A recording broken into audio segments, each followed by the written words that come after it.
Bonjour la team, j'espère que vous allez bien, que vous portez bien de vos positions. Quant à moi, je me porte très bien. Les gars, comme première vidéo, on va voir ce discours de monsieur Alassane Draman Ouattara. Alassane Ouattara aujourd'hui nous a accordé un discours et il a déçu tout le monde. Bon, disons qu'il n'a pas déçu ses militants, ses sympathisants, bref, les pros RHDP n'ont pas été déçus.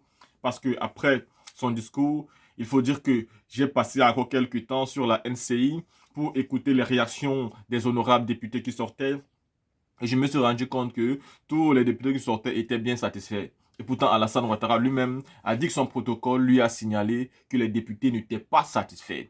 Les députés n'étaient pas satisfaits dans ce sens qu'ils attendaient certaines annonces qui n'ont pas été dites. Alassane Ouattara sont encore grandis et vantés. Il se vante lui-même, il vante ses mérites d'avoir fait ci, d'avoir fait ça. Mais en aucun moment, il ne dresse réellement certaines solutions. Il ne donne pas des annonces, par exemple, par rapport à l'électricité. Monsieur Ouattara qui vient encore dire que jusqu'à preuve de contraire, la Côte d'Ivoire a le coût d'électricité la plus faible en Afrique. Et pourtant, ce n'est pas vrai. Juste là, à côté du Mali, ils payent ça bien plus moins cher. Le Burkina, c'est pareil. Le Niger, c'est pareil. Et pourtant, c'est la Côte d'Ivoire pour la plupart. Du temps qu'il livre l'électricité à ces pays-là. Donc, c'est un peu honteux. À côté de ça, il dit que la paix, la paix, la paix. Il le dit bien 3 fois. La paix, la paix, la paix, la paix voudrait bien qu'il annonce quand même, voilà, une amnistie pour le président Laurent Gbagbo pour ouvrir une possibilité de sa candidature. Mais celui-ci s'en fout totalement. Et secondo, on attend qu'il nous dise s'il sera vraiment candidat. Bref, pour ceux qui doutent, parce que moi, je sais qu'il sera candidat. Il a toujours rêvé de ça. Il a toujours voulu de ça. Le fauteuil présidentiel, Alassane a tout fait pour arriver là-bas. Quitte à voir des personnes mourir, ce n'était pas un problème. Ce n'est pas pour le laisser aujourd'hui. En 2020, même pour le conserver, on a vu tout ce qu'il était capable de faire pour ça. Donc, ça ne va pas changer aujourd'hui. Nous attendions donc qu'il soit courageux et qu'il prenne une parole claire, nette, précise et concise en nous disant oui, je suis candidat pour le 4e mandat, mes militants, si ça m'ont demandé, alors j'accepte, je vais l'être. Mais là encore, il va encore nous tourner en bourrique en nous faisant croire que non, il est trop en train de réfléchir parce qu'à un moment donné, il viendra encore nous dire c'est pas cas de force majeure que je vais accepter et tout. Bah non, ce n'est pas par cas de force majeure, c'est que le monsieur il a la soif du pouvoir, il aime le pouvoir, il veut rester au pouvoir. Pour lui, aucune personne ne peut prendre son fauteuil présidentiel, même pas ceux qui viennent de son propre camp. Moi, j'écoute des personnes qui me disent ici qu'Alassane Ouattara a déjà son successeur et peut-être c'est le vice-président de la République de Côte d'Ivoire. Mais arrêtez de rêver. Arrêtez de rêver. Donc, vous voulez me dire qu'Alassane Ouattara, lui, va quitter le pouvoir. Il ne va pas laisser son petit frère, mais il va mettre son vice-ministre. C'est-à-dire, non seulement lui quitte, mais il ne laisse même pas un membre de sa famille, il laisse quelqu'un d'autre. Pour que le pouvoir passe comme ça. Là. Vous rêvez. Alassane Ouattara ne peut jamais le faire. La seule fois où il a voulu laisser Amadou Gon Coulibaly, nous savons tous comment c'est terminé. Et après le décès d'Amadou Gon Coulibaly, tout le monde a posé les yeux sur le feu Ahmed Bakayoko. Et nous savons comment c'est terminé. Aujourd'hui, Adama Bictogo essaie même d'avoir des idées. Nous voyons ce qui se passe. Donc vous pouvez déjà imaginer.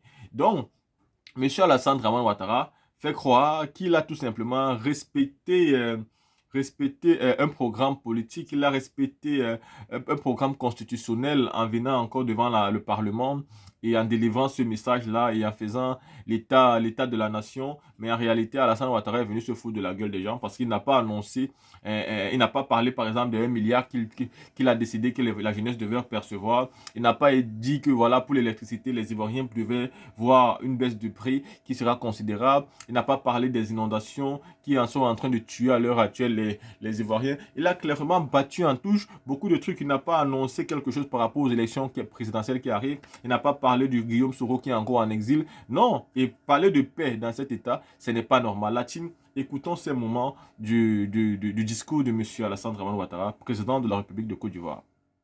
Mesdames et messieurs les présidents d'institutions, mesdames et messieurs les ministres d'État, mesdames et messieurs les ministres, mesdames et messieurs les ministres-gouverneurs, excellences, mesdames et messieurs les ambassadeurs, membres du corps diplomatique accrédité en Côte d'Ivoire, honorables députés, vénérables sénateurs, mesdames et messieurs les officiers généraux et officiers supérieurs, mesdames et messieurs les membres du corps préfectoral, majesté, honorables chefs traditionnels et guides religieux, mesdames et messieurs les représentants du patronat, mesdames et messieurs, mes chers compatriotes, chers frères, chères sœurs, chers jeunes, chers amis, je voudrais vous remercier pour l'accueil chaleureux que vous m'avez réservé à l'occasion de cette 4e session du Parlement réuni en congrès. Je suis heureux de participer à cette réunion solennelle des 2 chambres de notre Parlement réunies en congrès qui a lieu chaque année et qui me permet de dresser l'état de notre nation.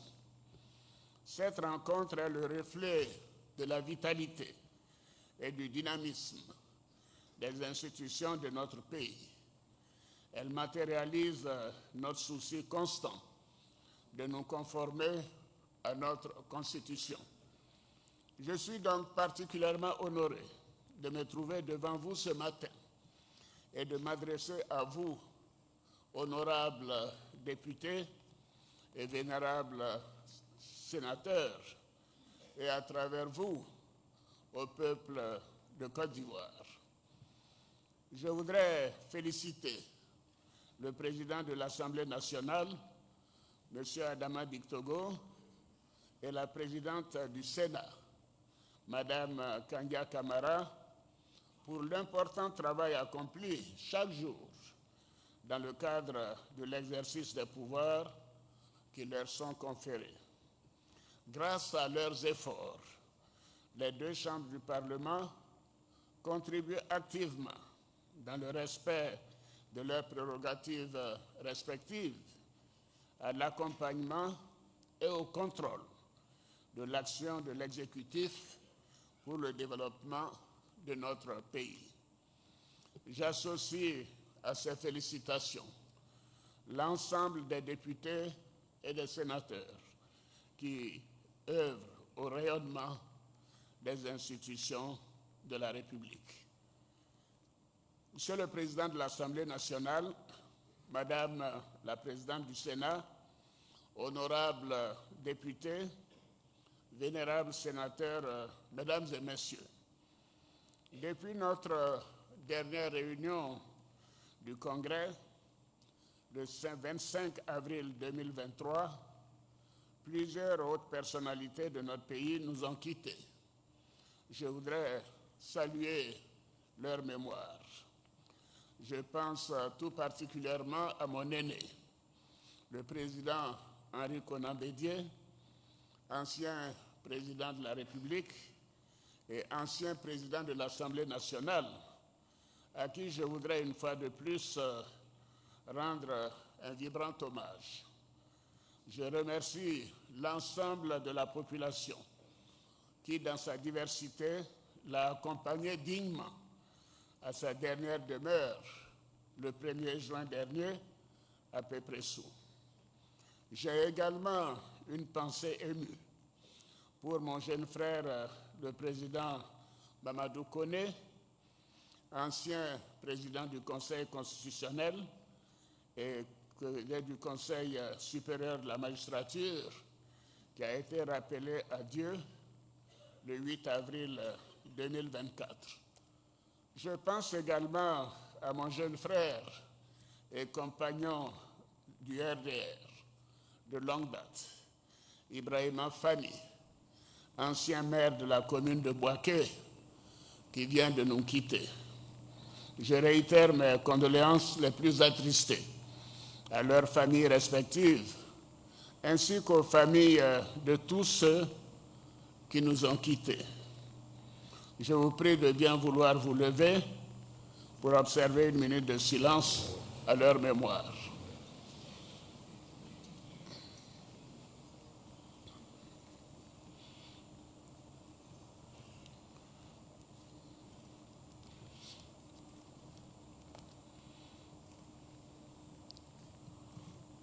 Je vous remercie.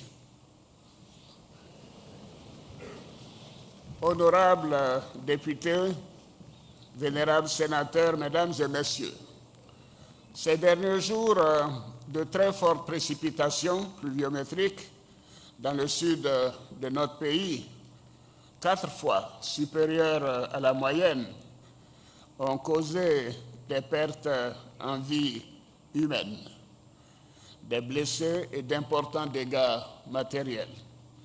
J'ai une pensée particulière pour les familles des victimes et je souhaite un prompt rétablissement aux blessés.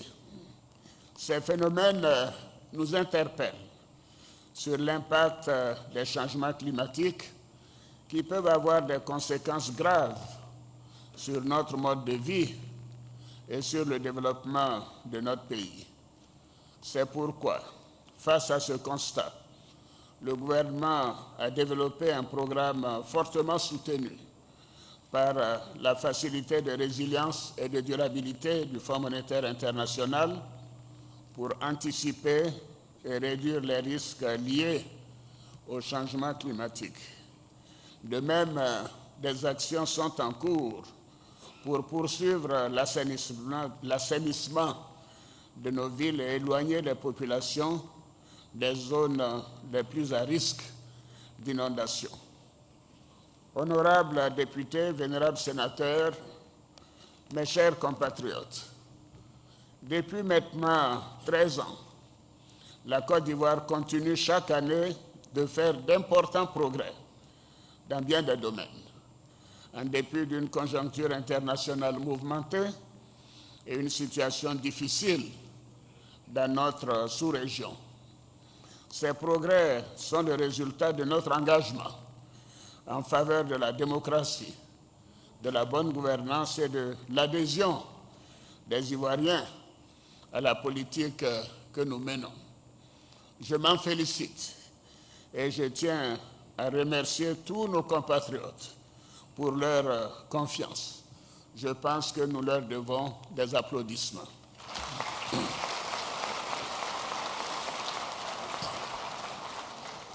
L'environnement politique et social est calme grâce au dialogue politique et social que nous n'avons cessé de promouvoir de 2011 à 2023.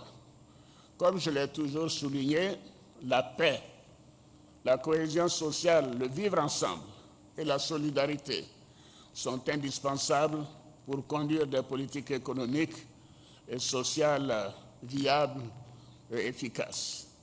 Par ailleurs, la normalisation institutionnelle est maintenant effective dans notre pays. Les institutions de la République fonctionnent normalement dans le respect du principe de la séparation des pouvoirs. L'état de droit et notre système judiciaire ont été également renforcés. Nous avons mis en œuvre d'importantes réformes pour renforcer l'indépendance du pouvoir judiciaire. Le nouveau statut de la magistrature, adopté en 2022, s'inscrit dans ce cadre et contribue à un meilleur fonctionnement du pouvoir judiciaire. Ainsi, les circonstances exceptionnelles que nous avons connues par le passé, du fait des crises successives de notre pays, que notre pays a traversées, sont à présent, fort heureusement, derrière nous. Nous sommes aujourd'hui dans un état de droit où les lois de la République s'appliquent à tous et doivent être respectées de tous. Sur le plan sécuritaire, l'État exerce son autorité sur l'ensemble du territoire national. Je voudrais à cet égard saluer et féliciter nos forces de défense et de sécurité pour le courage et l'engagement dont elles font preuve au service de notre nation. Grâce à leur engagement continu, l'indice de sécurité est passé de 6,8 en 2012 à 1,2 en janvier 2024, c'est-à-dire le niveau de toutes les grandes villes mondiales. Et ce, malgré Merci. Et ce, malgré la situation sécuritaire difficile dans la sous-région. Notre pays continuera de déployer d'importants moyens pour renforcer davantage les capacités techniques et opérationnelles de nos forces de défense et de sécurité. Bravo à vous, officiers généraux et officiers supérieurs. Et bien sûr, tous vos collaborateurs dans la hiérarchie. Nous ne ménagerons aucun effort pour que la Côte d'Ivoire continue de demeurer une terre de paix, d'hospitalité et de sécurité pour toutes ses filles et ses fils, ainsi que pour tous les habitants de notre beau pays. Car sans paix, il ne peut y avoir de développement durable. C'est dans cette optique que la liberté de la presse, la liberté d'expression et les libertés individuelles ont été renforcées depuis que je suis aux affaires. Ainsi, la Côte d'Ivoire a gagné 106 places du classement mondial de Reporters sans frontières, en passant, tenez-vous bien, de la 159e place à la 53e place en 2024.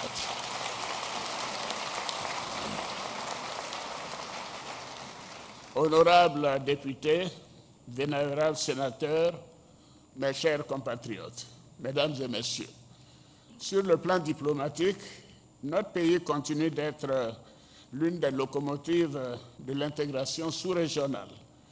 Il affirme chaque année, après année, sa présence et sa position en Afrique et dans le monde. La Côte d'Ivoire reste fidèle à la philosophie d'ouverture du père fondateur de la nation ivoirienne, le président Félix Houphouët-Boigny, à savoir être l'ami de tous et l'ennemi de personne.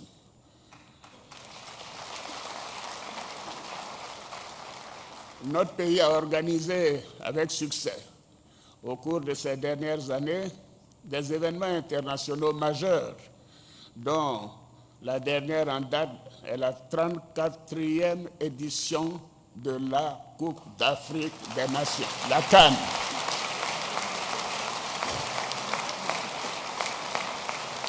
Voilà, je sais que cela aurait des applaudissements de tous.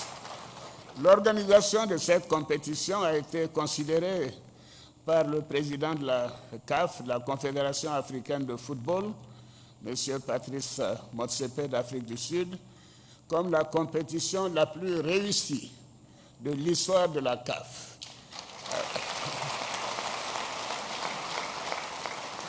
Avec plus de 2 milliards de téléspectateurs dans le monde au soir du 11 février 2014. Je voudrais donc réitérer mes félicitations au Premier ministre Robert Begré-Mambé. Où est-ce qu'il est? Je n'ai pas mes lunettes. Je l'ai vu.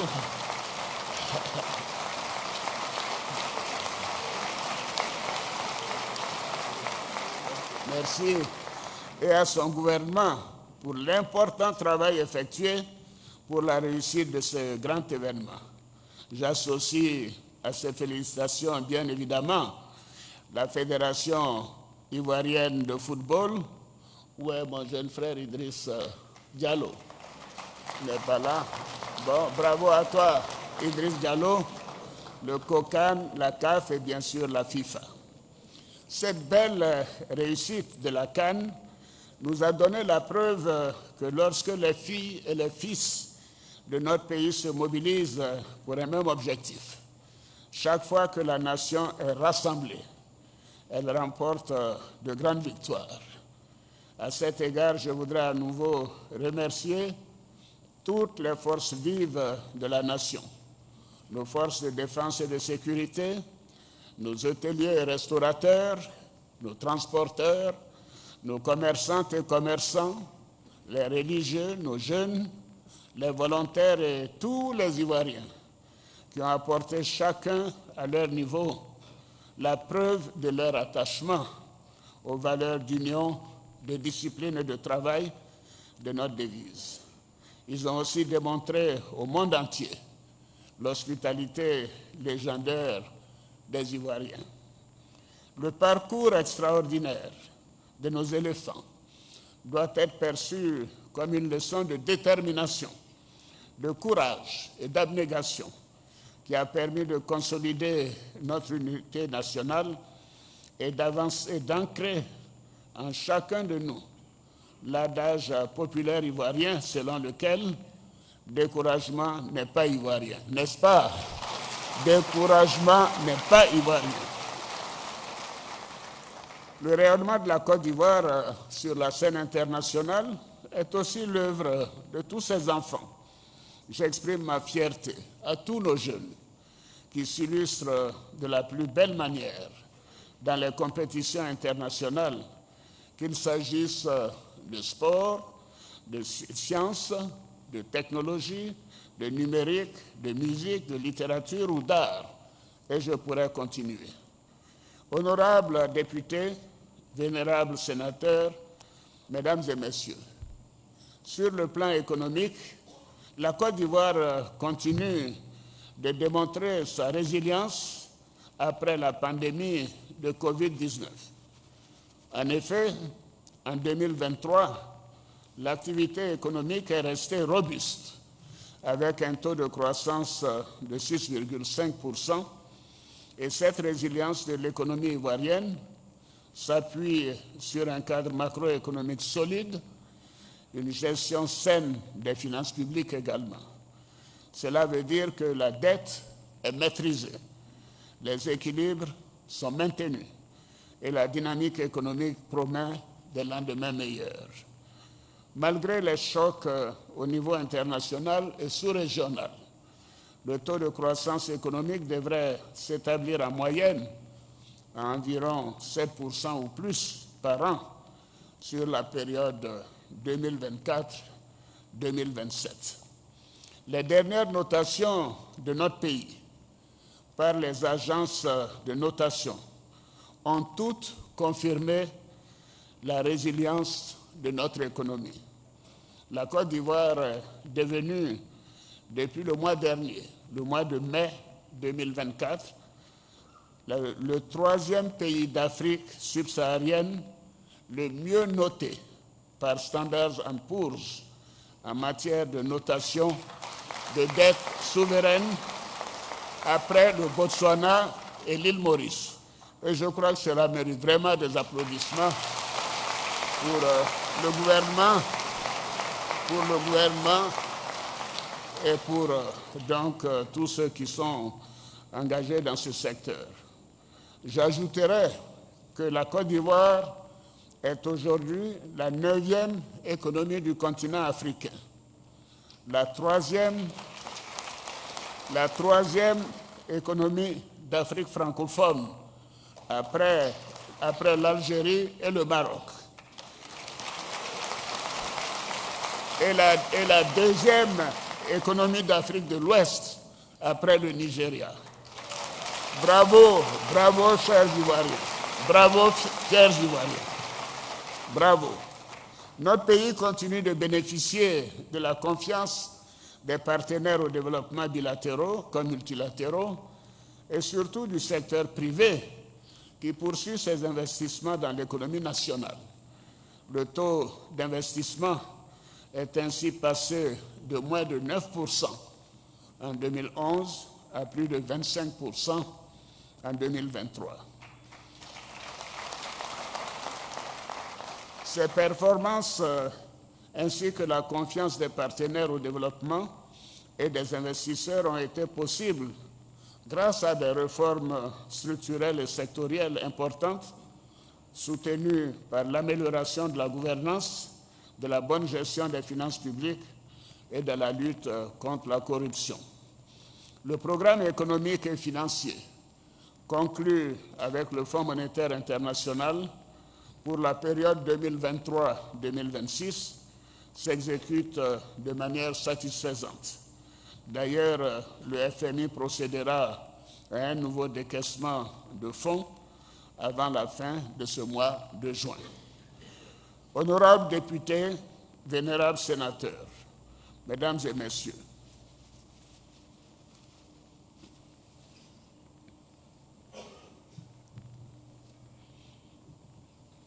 Je crois que vous m'autorisez à prendre un peu d'eau.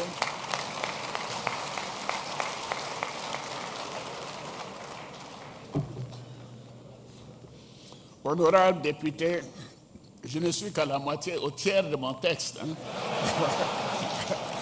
Alors là, vous êtes là jusqu'à 13h aujourd'hui.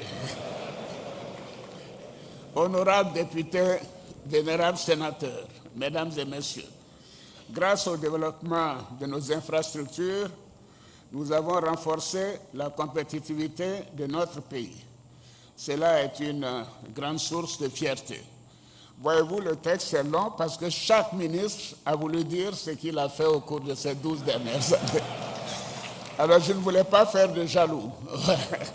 En effet, sur l'ensemble du territoire national, le renforcement des infrastructures routières a permis de désenclaver de nombreuses localités, de faciliter la connexion entre les villes du pays et les zones de production agricole. Alors, Amédée me dit de vous dire que ce sont au total 1640 km de routes interurbaines, 230 km d'autoroutes, 45 ponts et échangeurs qui ont été construits à ce jour. Bravo Amédée. Les projets structurants en cours et à venir continueront de faciliter la circulation des personnes et des biens. Le projet de métro d'Abidjan connaît des avancées significatives et la seconde phase du projet du 4e pont, le bus rapide transit, la finalisation de l'autoroute de contournement donneront à Abidjan la stature d'une ville moderne et agréable, je devrais dire plus accentuée. Au niveau du transport aérien, Amadou Koné me dit que les travaux d'extension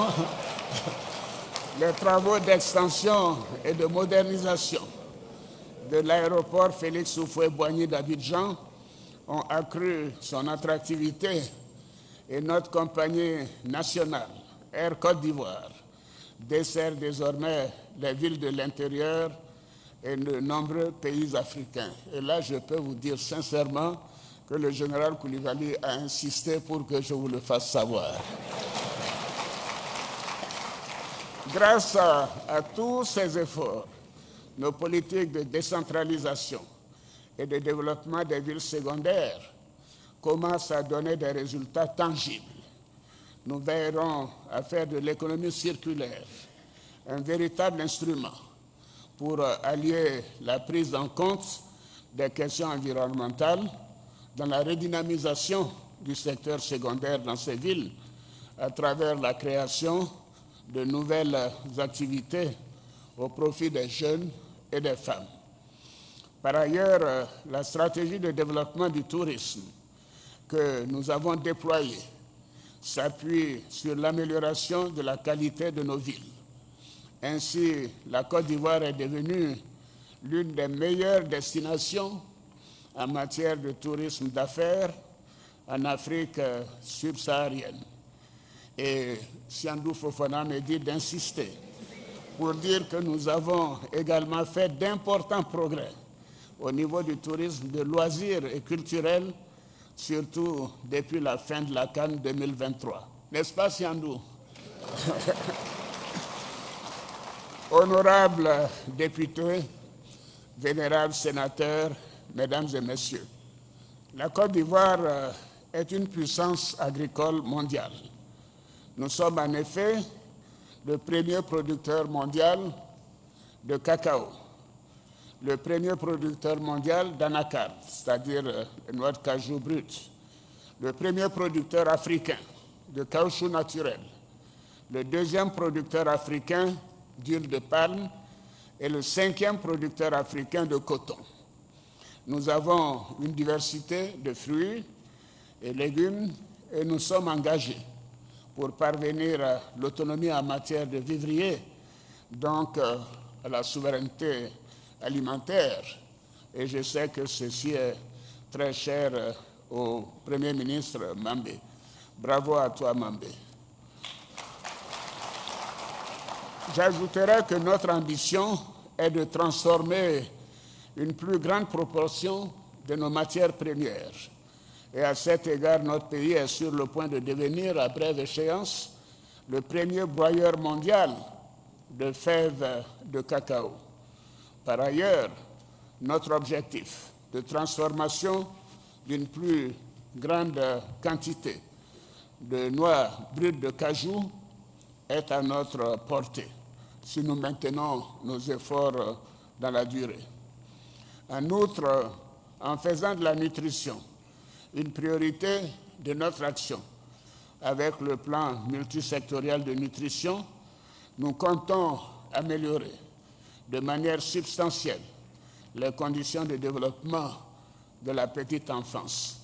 Et je salue les efforts déployés par le vice-président de la République, Tchemoko Meïlie Koné, dans la mise en œuvre de ce chantier important, y compris au niveau de l'Union africaine.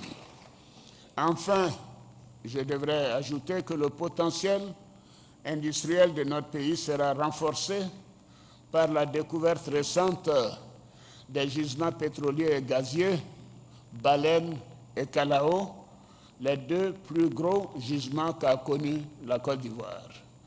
Avec des investissements projetés à plus de 15 milliards de dollars pour une production nationale de pétrole d'environ 200 000 barils par jour en 2027 contre 60 000 barils par jour aujourd'hui. Ce sera donc un bond spectaculaire dans 3 ans de production de pétrole. Ces gisements contribueront à concrétiser notre ambition de faire de la Côte d'Ivoire une puissance énergétique et un hub dans la sous-région, tout en ayant le souci de la protection de l'environnement. C'est pourquoi nous devons accélérer l'amélioration de notre mix énergétique en faveur des énergies renouvelables.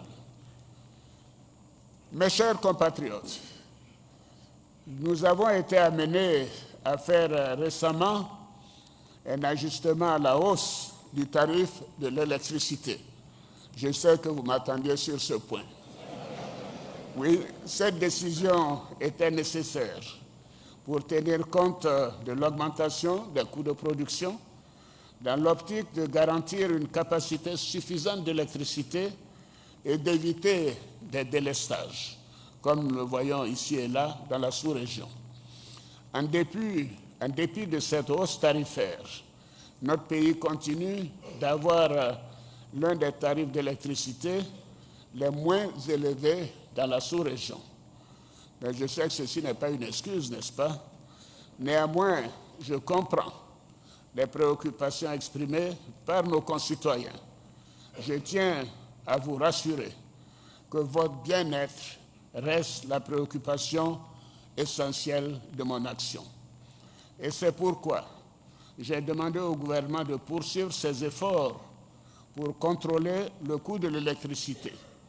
La stratégie du mix énergétique avec le recours aux énergies renouvelables, comme les centrales solaires et les barrages hydroélectriques en cours de construction, permettra de mieux maîtriser à terme le prix du kilowattheure.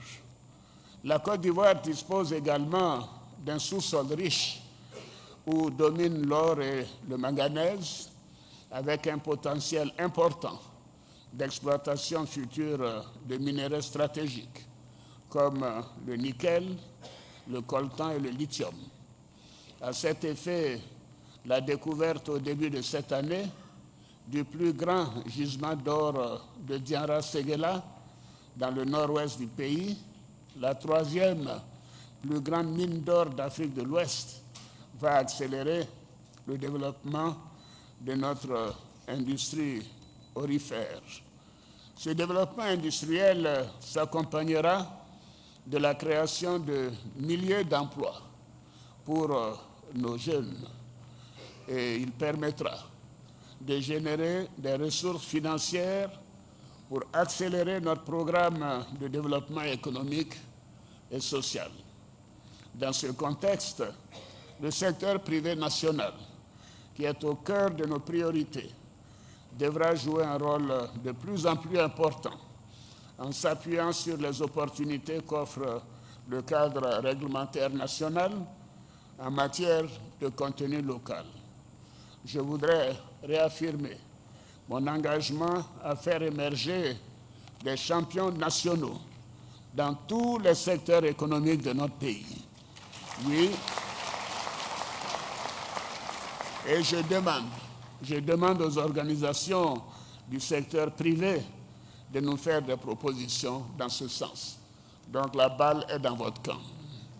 Honorables députés, vénérables sénateurs, mesdames et messieurs, la mise en œuvre réussie des 2 premiers plans nationaux de développement, le premier 2011-2015 et le deuxième 2016-2020, ce plan a permis à notre pays de retrouver son rayonnement, notre fierté et l'espoir en un avenir meilleur. Il en est de même pour les différents programmes en faveur des couches défavorisées qui ont permis d'accélérer la mise en œuvre de nombreux projets à caractère social pour réduire le taux de pauvreté.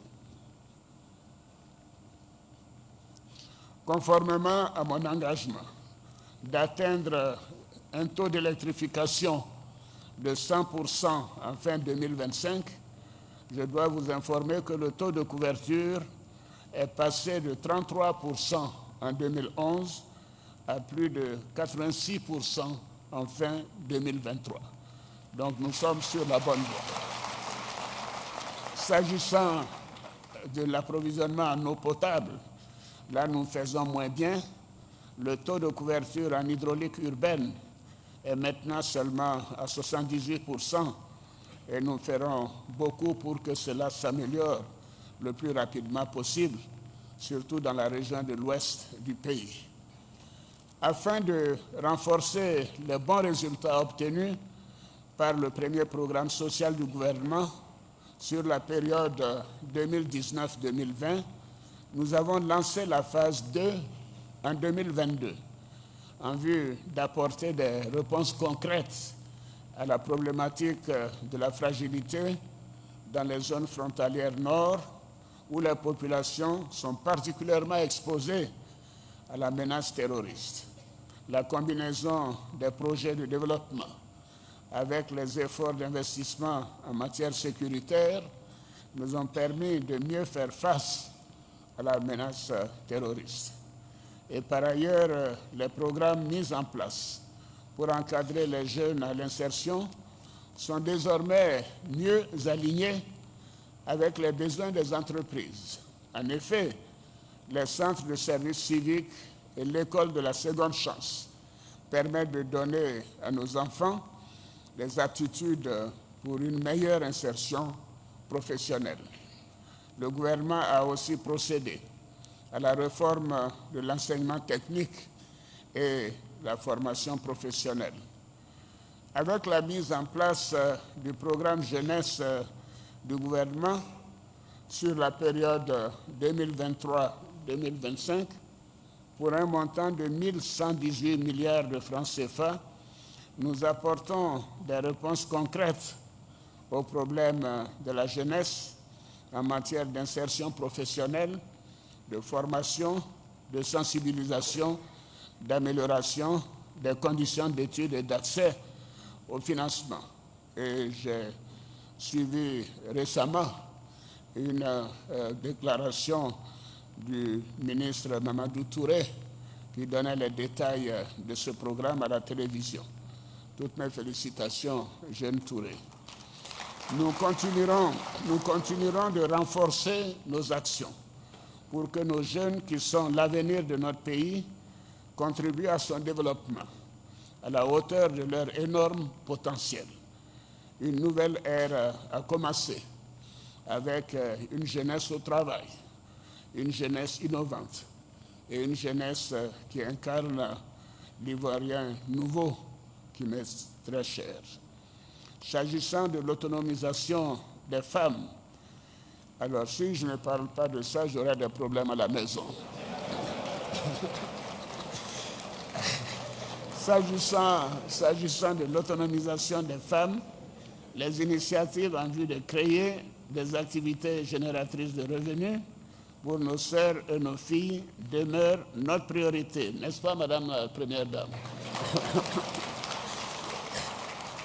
Dans ce cadre, le Fonds d'appui aux femmes de Côte d'Ivoire, le FAFSI, initié et mis en œuvre par la Première Dame, mais le président aussi a eu quelque chose à voir dans ça, a permis de mettre des crédits de 80 milliards de francs CFA à la disposition de 400 000 femmes de Côte d'Ivoire.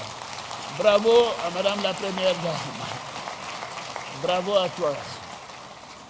Honorables députés, vénérables sénateurs, Mesdames et Messieurs, au niveau de l'éducation, nous avons engagé des réformes importantes depuis 2011. De plus, l'accroissement de la capacité d'accueil a permis de rapprocher l'école de la population. Je me félicite du succès de notre politique de scolarisation des jeunes filles, avec un plus grand nombre de filles qui finissent le cycle primaire, presque à parité avec le nombre de garçons. Cette année, d'ailleurs, il y a eu plus de filles que de garçons. Bravo, Marietou. Ainsi, pour le BEPC 2024, comme je le disais, nous avons même enregistré un nombre plus important de filles candidates que de garçons. Bravo à nos filles. Bravo à Madame la ministre Marietou Koné. Je note avec satisfaction le bon déroulement de l'année scolaire 2023-2024, dont les premiers résultats sont maintenant connus. Je félicite l'ensemble des acteurs, à commencer par Madame la ministre de l'Éducation, pour les efforts consentis pour parvenir à cette normalisation du calendrier avec le respect du quantum horaire, ainsi que pour l'amélioration du cycle, l'amélioration du niveau scolaire. En ce qui concerne l'enseignement supérieur, le ministre Diawara me dit que notre pays compte aujourd'hui 9 universités fonctionnelles. Bravo à Adama Diawara. Avec une formation supérieure dans des filières stratégiques pour notre développement. Il s'agit notamment de l'agriculture, l'agroforesterie, l'agro-industrie, les mines, la géologie, l'énergie, la métallurgie, l'urbanisme, l'architecture ou encore l'écologie. L'accent est également mis sur l'amélioration de la qualité de la formation et du cadre de vie des étudiants avec la réhabilitation des cités universitaires et la construction de résidences d'étudiants dans les nouvelles universités. Notre système éducatif se modernise et gagne en compétitivité et en excellence. Ainsi, l'Institut national polytechnique Félix Houphouët-Boigny de Yamoussoukro vient d'être classé 2e meilleure université en Afrique francophone. Bravo à l'INPHD.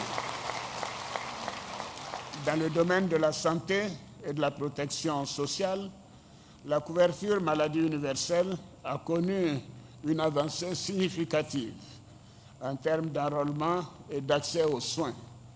L'efficacité de la prise en charge des assurés s'est maintenant accrue, conformément à notre engagement à garantir un accès universel à des soins de qualité. Et je dois dire que nous avons renforcé également la prise en charge de l'insuffisance rénale, qui est une pathologie lourde et financièrement éprouvante, grâce à une très forte subvention de l'État. Je félicite les ministres Pierre Demba et Adama Kamara. Notre politique de gratuité ciblée a aussi contribué à une réduction importante de la mortalité maternelle et infantile et à la lutte contre le paludisme.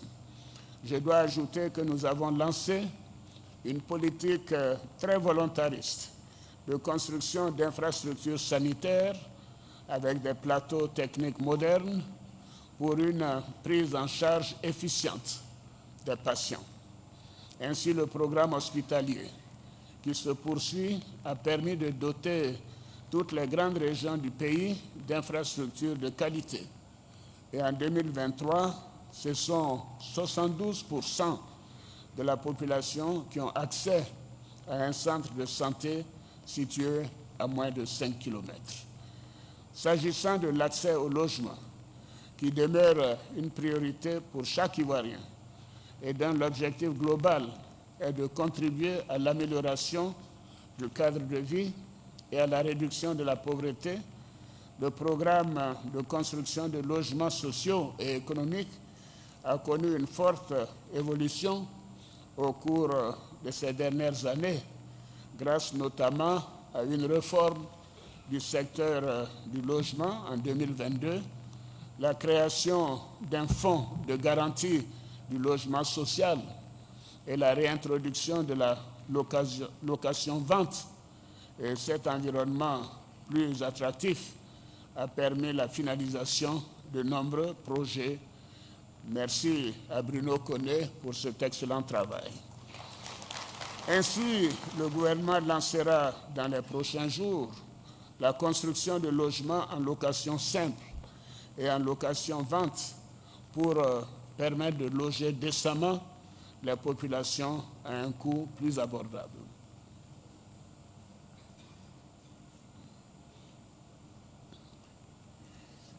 Mesdames et messieurs, vous seriez déçus si je ne parlais pas de ce paragraphe à venir, la question de la cherté de la vie. Et je sais que la question de la cherté de la vie reste bien évidemment une préoccupation de nos concitoyens que nous comprenons parfaitement. Je voudrais donc vous assurer que nous sommes engagés sur la voie de solutions durables à cette question. Le Premier ministre en fait une priorité, je peux vous le confirmer. Et pour atteindre cet objectif, il nous faut accroître nos productions, ce que nous sommes en train de faire, en mettant l'accent sur ce que nous consommons, tout en continuant d'améliorer le pouvoir d'achat de nos concitoyens par une maîtrise de l'inflation. Et je pense que le futur nous permettra d'engager des décisions dans ce domaine. Monsieur le Président de l'Assemblée nationale, Madame la Présidente du Sénat, honorables députés, vénérables sénateurs, Mesdames et Messieurs, je voudrais dire que, comme vous l'avez constaté, ma vision pour notre pays reste inchangée. Il s'agit de faire de la Côte d'Ivoire une nation unie, une Côte d'Ivoire prospère et moderne, une Côte d'Ivoire solidaire, en un mot. Pour y parvenir, nous devons continuer d'œuvrer à la consolidation des importants acquis enregistrés en matière de développement économique et social, de maintien d'un climat